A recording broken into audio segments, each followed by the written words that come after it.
시청자 여러분 안녕하십니까. 허진 대사님 용정 호투입니다. 안녕하십니까. 네, 안녕하십니까. 예, 대사님 추석 잘 지내셨습니까? 예. 자, 오늘 대사님하고 나눌 문제는 현재 북한의 핵 문제를 중심으로 지금 어디까지 가고 있나 하는 걸 한번 체크를 해보겠는데요. 지금 지난 추석 연휴 사이에 이 문거리가 유엔에 가가지고 국민들은 뭐 때문에 가는지 미국 가면 당연히 바이든을 만나는 생각했는데 미국을 간 게 아니라 유엔을 간 거죠. 미국 뉴욕에 있는 유엔을 가고 미국 정부의 공식 관계자는 만나지 않았고. 근데 원래 뉴욕에 가더라도 되게 관례적으로 미국 대통령을 만났었죠. 지금까지는. 근데 이번에 안 만났어요. 안 만나고 유엔에 이제 연설하러 간 게 다고 올 땐 또 하와이 들러 지금 하와이 있대요.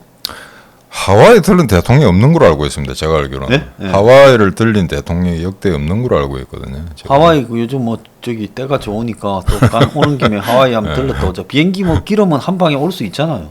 그 옛날에도 보면 동선이 안 맞는데 아르헨티나 갈 때 체코를 둘러 온다든지 이런 경우 있었는데 그건 관광이겠죠. 근데 이게 화요일날 수요일날 녹화를 하다 보니까 그 이후에 사건이 이제 발생하게 되면은 주말에 방송할 때 독자들이 조금 이렇게 시선이 떨어질 경우가 있는데 지난주하고 지지난주는 특별히 좀 그랬던 것 같습니다. 수장님하고 탄도미사일이 아니고 크루즈 미사일 한참 이야기했더니 바로 이틀 뒤에 또 탄도미사일 두 발이 발사됐었고 최근에 이야기가 많았었죠. 근데 아마 가짜 김정은 이거는 또 간간히 소식이 전해지다가 요미우리에서 기사를 내니까 이게 또 국내 언론에 확 또 번졌더라고요. 지금 가짜 김정은이 기사가. 그다음에 유엔 총회 수장님 말씀은 유엔 총회 있었고 그다음에 이제 북위형변의 핵 개발 동향이 이제 새로 포착이 됐다 그래가지고 원심 분리기 1000기 정도를 갖다 심을 수 있는 그런 이제 공간이 지금 확보됐는데 만약 그게 완성되면은 현재 북한의 고농축 우라늄 능력을 55% 정도 상승시킨다 이런 게 언론에 나섰는데. 어제 오늘 보니까 또 너무 그렇게 볼 건 아니다라는 또 반대 뉴스도 있더라고요. 그렇게 항공사진 하나만 가지고 이렇게 정확한 수치를 판독해 낼 수 있느냐 하는 문제. 그 다음에 또 하나는 북한이 이제 숨어서 핵 개발을 할 건데 그렇게 이제 외부의 시선이 이렇게 쉽게 집중되는 그런 데다가 설치하겠는 이런 이야기가 있었습니다만은 한 가지 중요한 거는 과거에 김정일이나 김일성 같은 경우에는 핵 무기를 개발하면서 그걸 하나 이제 협박하는 수단으로 활용하는데 지나지 않았었거든요. 정말로 그게 북한의 이제 비대칭적 핵 군사력으로서 이제 완전히 착안할 수 있었냐 하는 거는 좀 문제인데 이 김정의 같은 경우에는 정말로 핵무기를 갖다가 군사력의 가장 중요한 부분으로 아마 그렇게 확보한 건 사실인 것 같습니다. 그게 아마 자기 아버지 할아버지 좀 다른 점 같습니다.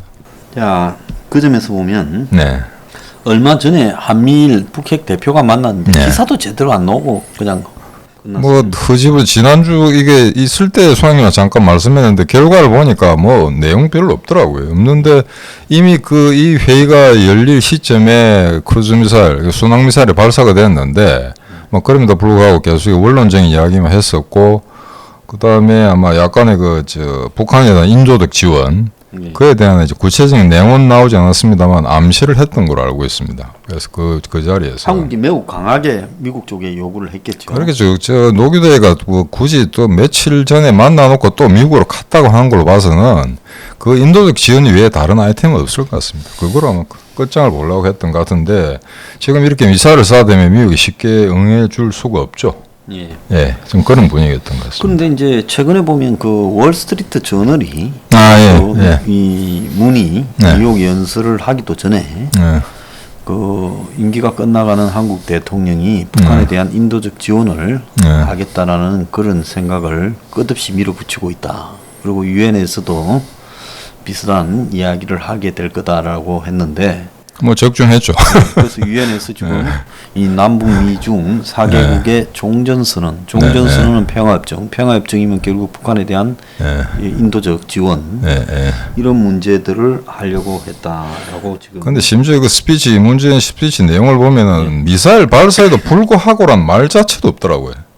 아예 무시하고 인도적 지원만 하자는 이야기였고 바이든도 유엔 총회에서 북한 핵 문제를 언급하긴 했습니다. 미사일을 또 이야기는 또 뺐더라고요. 그래서 이런 거로 봤을 때 사실은 과거의 어떤 그 보수 정권 때 분위기하고는 조금 다른데 지금 미국으로서는 이제 성가시겠죠. 지금 국내 경제 문제도 그렇고 코로나에다가 아프간 이제 사고 처리 문제도 정신없는데 북한까지 설치게 되면 이제 괜히 이제 관심을 주기 싫다는 그런 우회적인 표현이지 않은가 그렇게도 유추가 됩니다만 제가 이 한미일 북핵 대표 회동 때 좀 기분이 나빴던 건 이 성김 대사였죠. 이 사람 물론 관력은 한데 맨날 뭐 마이크를 잡을 때마다 인터뷰를 할 때마다 미국은 북한이 적대적이지 않다 뭐 이런 표현들 굳이 그걸 그렇게 강조할 필요가 있습니까? 그 사람의 이 개인적인 속성도 좀 포함되어 있는 것 같아요. 그 미국의 이 민주당 정권의 입장이 또 있겠지만. 네. 그래서 계속 아마 자기가 북한 문제에서 강성 입장을 가지고 강경하게 압박해 온 게 아니다라는 부분을 굉장히 의식하는 민족적인 뭐 이런 문제가 좀 있는 것 같아요. 내가 볼 때 그 사람의. 그 제가 부산에서 한 10년 전에 만났을 때 그때 주한 미국 대사였었죠.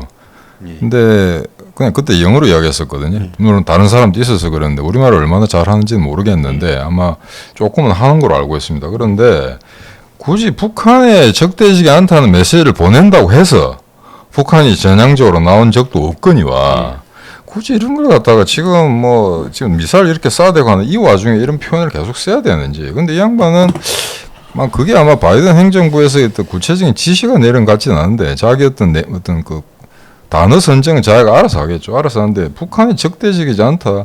북한이 적대적이죠. 당연히 적대적이지 않을 수가 없는데 다만 이제 전쟁이 아닌 외교로서 문제를 좀 합리적으로 해결해 보자라는 그런 제스처를 이제 그 미국이 계속 좀 보이고 있는 상태고 북한은 이제 거의 동의하지 않고 계속해서 지금 핵카드만 만지작거리면서 이제 어정쩡한 그런 대화를 이어가는 건데 그 와중에 왕이 왔었는데 왕이 그 수왕이 그건 어떻게 보십니까? 왕이가 오기 전에 이제 순항미사를 발사했지 않습니까? 근데 얘가 딱 15일 날 떠나고 난 다음에 탄도미사일이 또 발사됐었거든요. 그래서 만약에 탄도미사일 2발을 발사하고 난 다음에 왕이 오게 되면 분위기가 좀 어색하죠. 왜냐하면 그거는 명백히 유엔 안보리 이제 그 위반 사항이기 때문에. 근데 그런 것까지 발사 시점을 갖다 북한이 고려했을까 하는 거는 뭐 확인할 길이 없습니다만 아무튼 이놈도 이제 한국 와가지고 아주 뭐 이상한 협박 비슷하게 했더만요 보니까.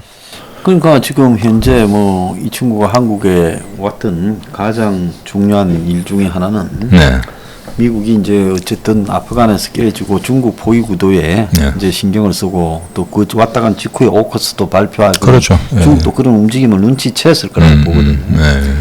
그리고 이제 그 부분에 한국이 내년에 대선이 있지 않냐. 중국으로서는 한국의 좌파 정권을 연장시키는 게 사회적 이해가 있다고 보는 거예요. 그래서 한국의 좌파 정권을 연장시켜서 결국 한 번만 더 가면 이 한반도라는 통째로 중국에 이제 굴복되고 미국하고는 거리가 멀어지면서 일본을 궁지로 몰 수 있다. 이렇게 생각하고 있어서 아마 겉으로 발표한 내용은 뭐 왕이가 뭐 저 북경 동계 올림픽 문제라든지 중국에 대한 포위 구도에 동참을 안 하는 문제라든지 이런 거를 말을 했을 거라 보지만은 과연 그것만 이야기하러 중국의 저 시건방진 왕이가 왔을까 저는 아니라고 보거든요. 그렇죠. 그러면 문이 지금 그 유엔으로 떠나기 전에 왔잖아요. 네, 맞습니다. 그럼 왕이가 와서 문을 만났잖아요. 만났죠. 그럼 문 만나서 이 독대를 하면서 시진핑의 메시지를 전달할 거고, 그럼 문이 유엔 연설 중에서 종전선언 평화협정 이 부분을 가지고 코너로 더 몰면서 미국을 고립시켜서 결국은 그 네 임기 내에 이 종전선언 평화협정을 한번 관철시키 보고 북한의 대북 뭐 인도적 지원까지도 한다고 해라. 우리는 적극적으로 밀어주겠다. 그래서 저는 문이 적어도 그 유엔에 가기 전에 중국 왕위를 통해서 중국은 서포트를 한다라는 이야기를 확인했을 거다 이렇게 보고.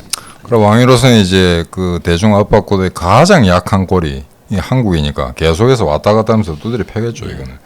근데 지금 사람들이 유엔 총회 하면 대단한 걸로 생각하는데 제가 기억하기로는 유엔 총회에서는 각국 정상들이 그렇게 이렇게 날선 내용이든 연설을 하질 않습니다. 그래서 여러분들 기억하실 텐데 아마 유엔 총회 때 멋진 연설이 나와가지고 이게 인구에 회자되고 그런 건 없거든요. 근데 오히려 이제 옛날에 좌파 정권들이 깽판 친 건 있습니다. 후르쇼프가 구두로 이제 탁자를 친다든지, 그다음에 카스트로가 막 독서를 품은 연설을 한다는 그런 거였고, 이번에도 보면은 각국 정상들 되게 이제 막 고만고만한 아주 부드러운 메시지거든요.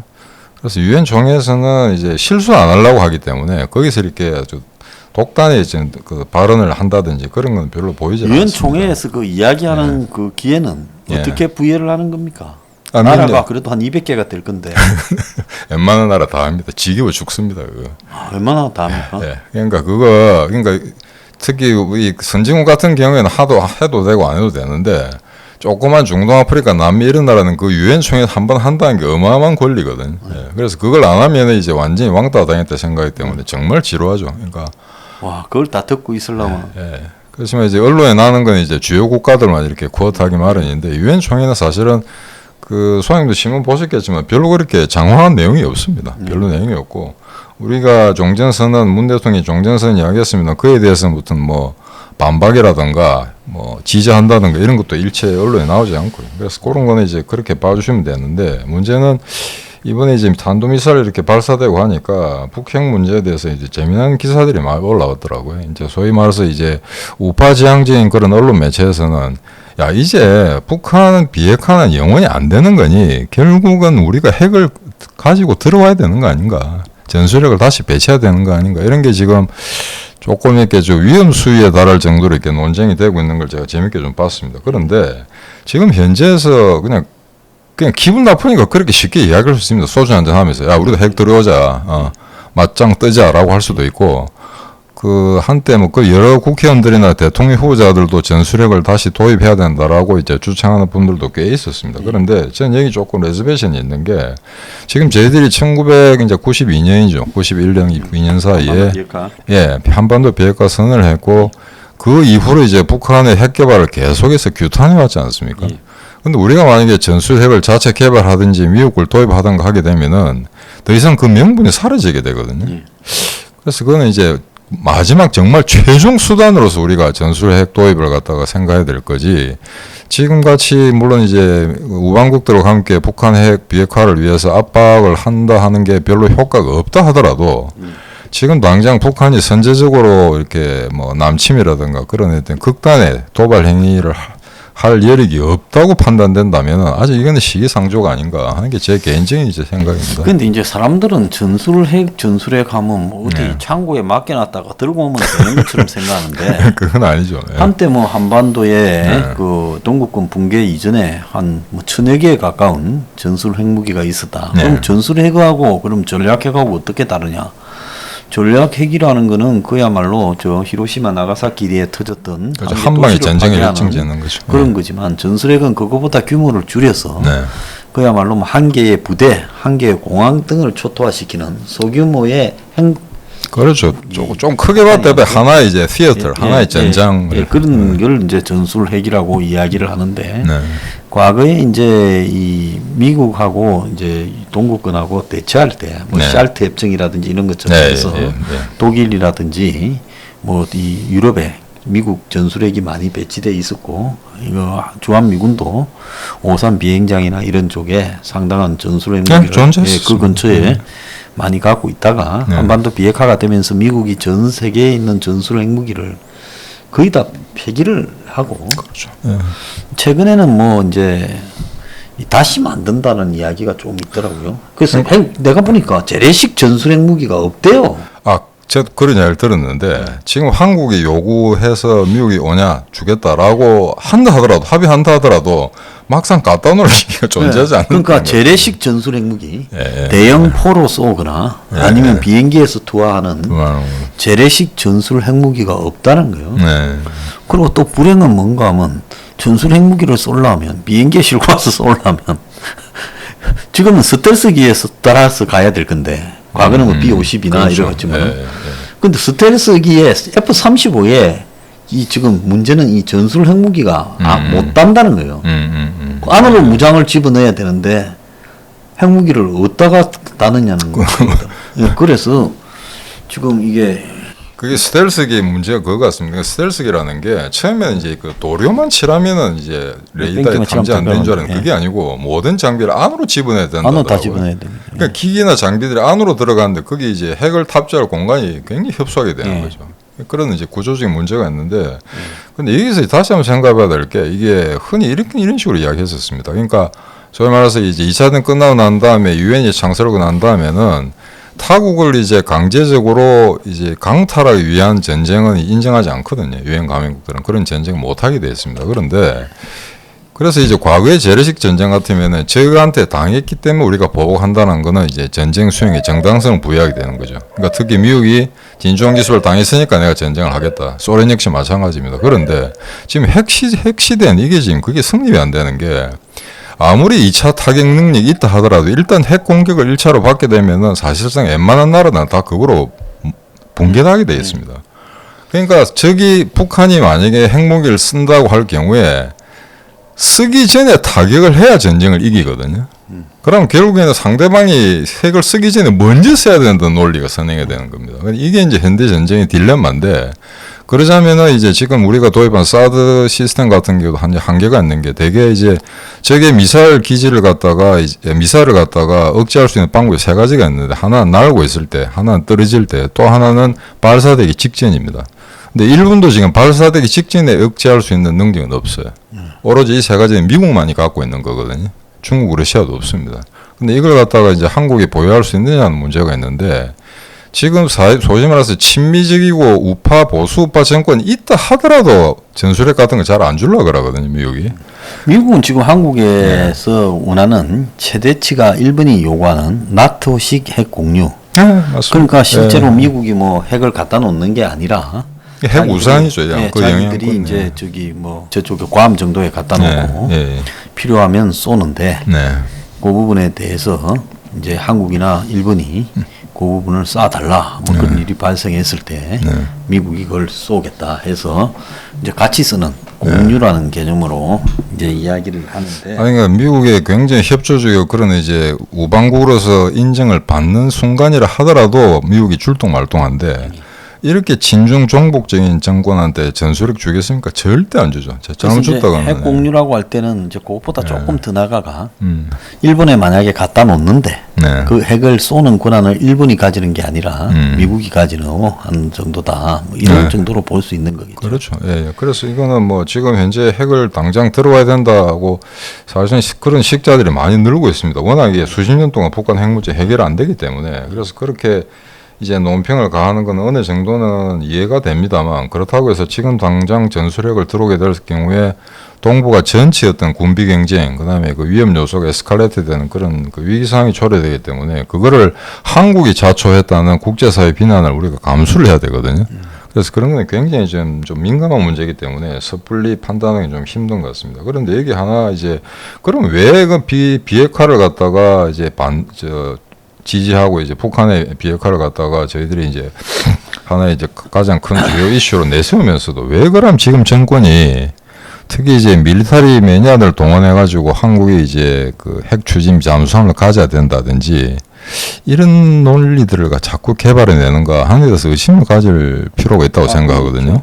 거기에 밀떡이라는 것들이 그런데 협조를 해주고 있어요. 그래서 사실은 밀떡 연구한 사람들 대개는 심성 다 우파들인데 이게 문 정권에서 이런 이야기를 할 때는 그 내막을 좀 살펴봐야 될 것 같은데 제가 판단하기로는 이 문 정권 내부에서 수련 국방부 내부에서 우리가 핵 추진 잠수함이 필요하다든가 이런 걸 갖다가 이야기하는 거는 아마 이런 공작적 의도가 있을 것 같습니다. 그러니까 이 지금 이제 그 소위 친북 주사파 정권은 북한이 핵을 보유하도록 그냥 인정해 주자는 건데 그러자면은 이제 한국이 핵을 가지게 되면은 더 이상 북한을 비난할 수 있는 건덕지가 없어지지 않습니까? 그러니까 재처리를 이제 하는 거 아닙니까? 핵잠수함 보유가. 그렇죠. 북한의 이제 재처리를 비난할 구실이 없어지게 되는 거죠. 때문에 이제 이야기를 한다는 건 확실한 것 같고요. 그다음에 한국의 해군 규모가 대양 해군은 개뿔 뭔 대양 해군이니까 한국이 무슨 대양에 나가고 뭐 할 거예요? 중국도 지금 못하네. 그래서 한국은 핵잠수함 가지는 것보다 디젤 잠수함 몇 개 더 가지는 게 훨씬 효율적이고요. 또 이 정권이 북한을 견제하려고 핵잠수함 가지는 게 아니라는 걸 너무 잘 알지 그렇죠. 않겠습니까? 예, 예, 예. 그러니까 결국은 핵 잠수함 운운을 하는 거는 북의 핵 재처리 부분에 대한 실마리를 열어주려고 하는 건데, 그래서 지금 뭐 보수 쪽에서 좀 이 밀떡이나 이런 사람들이 자체 핵 개발, 예. 북한 억제 집중 이런 부분인데, 우리도 이제 미국으로부터 해구산에 대한 구체적이고 아주 자세한 보장을 더 받기 위해서는, 만약에 뭐 보수 정권이 들었으면 네. 비핵화는 어렵다고 대통령이 국민들 앞에 이제 솔직히 토로하고, 그럼 우리가 할 수 있는 수단이 뭐 전술핵을 가져오거나 자체 핵 개발을 하거나 뭐 이런 건데, 이 뭐 전술핵을 가져오는 것도 쉽지가 않고 자체 핵 개발하는 것도 그건 쉽지 않은데, 더 난리 나죠. 예. 자, 그러면 우리가 이제 북한이 비핵화됐을 때 결국은 미국으로부터 그러면 보다 구체적이고 보다 좀 디테일하고 네. 신속한 해구산을 전개해 줄 수 있는가를 묻고, 네. 미국이 네. 답을 못할 경우에는 네. 우리가 뭐 나름 그런 방법도 모색해 보겠다고 정치적으로 말을 할 수는 있겠죠. 그럼 옛날에 박정희 핵개발 그때 네. 시대로 돌아가는 겁니까? 네, 이제 미국이 답을 안 네. 해주면, 그래서 이제 비핵화가 불가능하다라는 부분에 대해서는 제가 봤을 때 네. 그걸 하려고 노력은 하지만 불가능하다는 전제를 우리가 국민 내부에 합의는 해놓을 필요는 있다고 봅니다. 마치 가능한 것처럼 자꾸 하는 것과 불가능하지만은 그냥 그 뭐 이 일종의 뭐라고 할까요? 그것은 그냥 추구해야 될 목표이기 때문에 하는 네. 것이다. 네. 그럼 불가능하다면 우리는 이제 저 북한의 핵으로부터 방어를 어떻게 할 거냐? 그러려면 지금 핵과 핵의 부분에서는 상호 확정 파괴라고, 저놈이 쏘면 너가 죽는다는 부분을 미국이 한국에 대해서 그 부분만 가지고 미국 대통령이 보정을 해주라, 확실하게. 그렇죠. 그거는 당연히 그걸 필요하죠. 갖다가 예, 미국 예. 쪽에 디테일하게 어떻게 보정을 해줄 거냐를 요구하겠다 하는 부분은 할 수 있겠죠. 그래서 지난번 몇 번 말씀드립니다만 2018년에 그 지방선거 있기 전에 그때 인구의 앙케이트 조사하니까 인구의 80%가 뭐 곧 이제 비핵화가 달성되고 남북한이 통일될 것처럼 이야기했다지 않습니까? 그렇죠. 그 인구의 80%는 좀 이야기해 드리고 싶은 게 있는데, 지금 현재 핵 보유 국가는 안보리 상임이사국 5개국하고 그다음에 인도, 파키스탄, 북한 8개국이죠. 이란은 핵 개발하고 있습니다만 아직 핵 보유를 한 건 아니고요. 그런데 이들 국가를 보시면은 핵을 보유하겠다고 한 나라가 절대 포기한 적은 없습니다. 그런 역사적 사실은 없거든요. 그래서 북한도 포기하지 않을 거고, 그래서 그걸 어느 시점에는 아마 한국 대통령이 차기 또는 차차기 정권을 이야기한 겁니다. 그때 아마 그걸 갖다 밝혀서 국민들한테 정말 이 엄중한 현실이 어떻다는 걸 명백히 밝혀야 되는데, 지금 이제 문재인 정권은 계속해서 북한이 비핵화 하지도 않을 건데도 할 거다라고 이제 국민을 속이고 있는 거거든요. 거기에 이제 밀떡떡 일부가 놀아나고 있는 그런 상황이고요. 그래서 이 부분이 왜 필요한가 하면, 한국의 그 국방 예산을 갖다가 60조쯤 이제 쓰고 있는 데고, 네. 이 부분을 솔직하게 이야기를 해야, 그러면 비대칭 전력이 되어버렸다 했을 때, 북은 핵을 갖고 있는데 우리는 재래식 무기를 이런 식으로 무한대로 확충하는 게 맞냐. 그러면 그 부분을 어떻게 이 돈을 쓰는 게 맞느냐는 것도, 일단 이런 부분에 대해서 뭔가 결론이 내려져야 국방비를 좀 더 현실적이고 효율적으로 쓸 수 있다라는 것도 가능할 거라고 보거든요. 상당히 참 난감한 문제입니다. 그런데 우리가 비대칭 전력이 약화되어 있는 상태에서 전술핵을 도입할 수 없다면은, 그렇다고 해서 그럼 그게 안 되니까 그럼 재래식 무기 증강을 이제 뭐 중단해야 되느냐, 이렇게 반문해보면 또 그건 또 아니거든요. 그래서 이거는 쉽지 않은 문제인데, 여기서 지금 제일 좀 곤란한 문제가, 결국 이제 우리는 현재 일본이나 우리는 미국의 핵 구사나 영향권에 있습니다만, 지금 북한이 지금 이런 식으로 계속 대화도 하지 않고 핵개발 카드만 만지작거리면서 미국에 이상한 메시지를 전달할 경우에 지금 미국이 어떻게 나와야 되는가 문제가 생기는데, 물론 이제 무력 도발은 미국으로서 힘들겠죠. 근데 그렇다고 해서 계속 반감만 하게 되면은 시간이 가면 갈수록 북한의 핵 능력은 고도화됩니다. 그럼 이걸 어떻게 막을까 하는 게 지금 최대 딜레마 같거든요. 그래서 이에 대해서는 뭐 그 여러 가지 전문가들 하는 걸 제가 면밀히 좀 청취를 해봤습니다만, 딱히 이렇게 뭐 해법은 나오지 않습니다. 이게 주로 말장난에 불과한데, 그래서 이제 북한에 대한 압박, 비핵화를 위한 압박은 필요하되 그와 함께 뭐 외교가 병행돼야 된다, 이런 거는 뭐 하나만한 이야기 같고요. 그래서 이제 현재로서는 바이든 정부로서도 상당히 좀 심각할 겁니다. 이걸 그냥 그대로 놔두게 되면은 북한의 핵 능력을 계속 고도하게 될 거고, 그렇다고 해서 지금 외교적 수단으로 타결할 수 있는 가능성은 거의 열리지 있지 않고, 그래서 지금 현재 바이든 정부는 지금 수긍하기 힘들겠습니다만 이 지금 이상한 전략적 인내 2.0이 오바마 정부에 이어서 계속 할 경우에 결국에는 나중에는 비핵화가 아니고 핵군 축으로 가는 거는 기정사실화될 것 같거든요. 핵군 축으로 가는 순간 그는 북한의 핵을 인정한 게 됩니다. 인정하고 대충 뭐 몇 개 네. 이상이 넘지 않도록 관리한다, 통제한다는데 그게 뭐 의미 없는 이야기고 지금 네. 이스라엘이 사실상 공식적은 아니지만 싸움 공식적 핵 갖고 있죠. 보유국이고 미국도 인정하고 있고 뭐 그렇다고 러시아나 중국이 이스라엘에 핵 가지는데 말도 못 하고 있는. 그래서 이스라엘 같은 경우에는 핵을 가지고 있는데 도대체 몇 개를 가지고 있는가가 전부 다 달라요. 이스라엘이 몇 개를 가지고 있는가. 그렇기 때문에 저런 부분들을 봤을 때 한국이 이제 이 미국이 사실상으로 동맹 구도를 아주 높은 단계로 가지 않으면 즉 이번에 호주에게 미국 스스로가 영국한테 가르쳐 줬던 것처럼 핵 잠수함 기술을 가르쳐 주겠다든지 이렇게 단계로 가지 않으면 솔직히 말하면 이 지금 이런 수준으로 양국 동맹이 가게 되면 이 미군이라는 게 전쟁이 일어났을 때 유용할 것인가 하는 것도 사실 좀 의문이 많이 있어요. 지금 미국은 결국 핵군 축으로 가서 손을 들 거고 뭐 트럼프 공화당이든 바이든 민주당이든 그 부분에서 크게 벗어나지 못할 거다. 그럼 두 가지인 거거든요.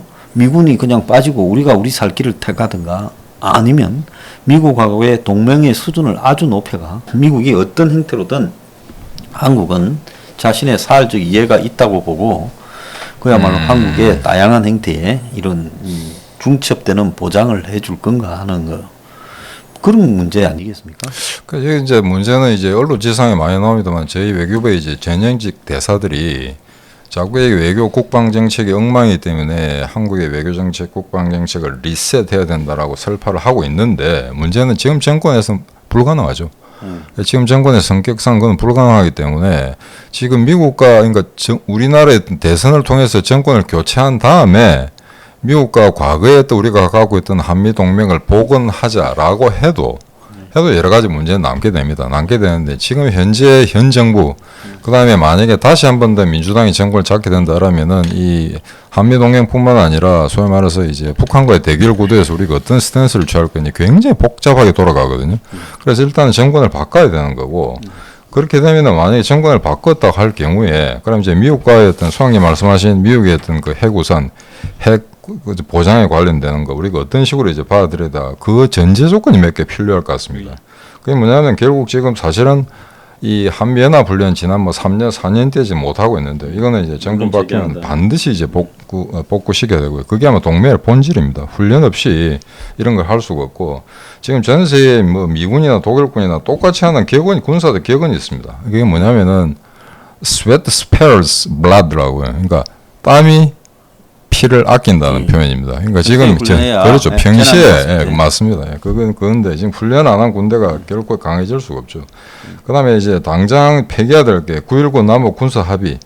이 군사 합의 어차피 뭐 북한이 지키지도 않는데 아직 한국 정권이 북한이 군사 합의를 유지하고 있다고 지금 지키고 있다고 지금 엉터리를 어떤 그런 메시지를 전달하고 있는데 이건 당장 이제 파기해야 되고. 그 다음에 현재 우리가 사드 미사일 하나 겨우 이제 갖다 놨는데 이거 가지고는 부족하죠. 지금 소위 말해서 순항 미사일 이것도 지금 굉장히 위협이 되고 있는 건 사실이고 계속해서 아마 개발을 하기 때문에 결국에는 한국 자체적인 어떤 그 아이언돔 이런 건 말도 안 되는 소리고요. 결국에는 미국의 MD 구상 안에 들어가야 그래야 중국하고 북한이 겁을 먹지. 한국 자체적으로 뭐 했다고 해서 이것도 아마 밀떡들이 좀 조심해야 될 겁니다. 한국 밀떡들은 무기를 국산화하면 우리가 전쟁 이길 수 있다고 생각하거든요. 전쟁 그거하고 관계없습니다. 가장 훌륭한 무기로 이기면 되는 거지. 이기고 난 다음에 비치는 건 전혀 관계없거든요. 근데 소위 말해서 우리나라 이제 군사 이제 전문가들 하는 거는 좀 이상한 게 무기 국산화율을 높이면 우리나라 이제 그 군사력이 증강되는 걸로 이런 착각을 많이 하고 있습니다. 그래서 미사일 체제를 다시 한번 이제 공고히 다져야 된다는 게 이제 선결 요건이고요. 그 다음에 뭐 이건 말 하나 많은데 지금 뭐 우리나라 군대 같지가 않죠. 제가 사실은 이제 아들로 미국 가 있는데 막 그거 살아라 그랬습니다. 그래서 아빠 내 군대 가야 안 돼. 그래서 야, 그 한국 군대 가봐야 그거 뭐 찌질한 놈들 호모들만 들썩거리고 그거 저 재미없다. 차라리 미군에 입대해라. 그래가지고 주한 미군으로 오든지 그러지면 하는데 이런 군대 가지고 좀 싸울 수가 없는데 우리나라 밀떡들 보면 지금도 보면은 무기 개발 하나 하고 그 SLBM 그거 가지고 막 온갖 찬사를 다 늘면 어떡하냐 보니까. 한국이 네? 그렇게 내가 북한이 서해 오도를 백령도를 점령하려면 금방 한다니까. 그러지 않다. 한국군 전력 높다. 왜냐하면 이게 밀떡이 되려면 일단은 그 뭐 한국의 무기 체계나 이런 뭐 부분에 사양 이런 대한 거 잘 알아야죠. 이런 기본적인 뭐 애국심 이런 게 바탕이 돼야 밀떡이 되는지 모르겠지만은 밀떡들이 지금 한국에 굉장한 해악이 되고 있다는 거예요. 그래서 지금 지난주에 아버지 이 방송 잘 안 보시거든요. 지금 컴퓨터도 없고 그래서 제가 물었어요. 이제 저 북한의 차기 도발에 대해서 아버지 만약에 북한 인민군 같으면은 제한적인 도발할 때 어디로 치겠습니까? 그랬더니 당장 백령도라던데. 왜 아버지 군 출신이거든요. 보시죠. 다음에 그때 우리가 자꾸 이게 백령도 친다고 이야기하면은 북한이 치는데 좀 꺼릴 겁니다. 이것도 좀 억지력입니다. 알겠습니다. 자, 이렇게가 1부를 일단은 마치고 네. 2부에 뵙겠습니다. 예.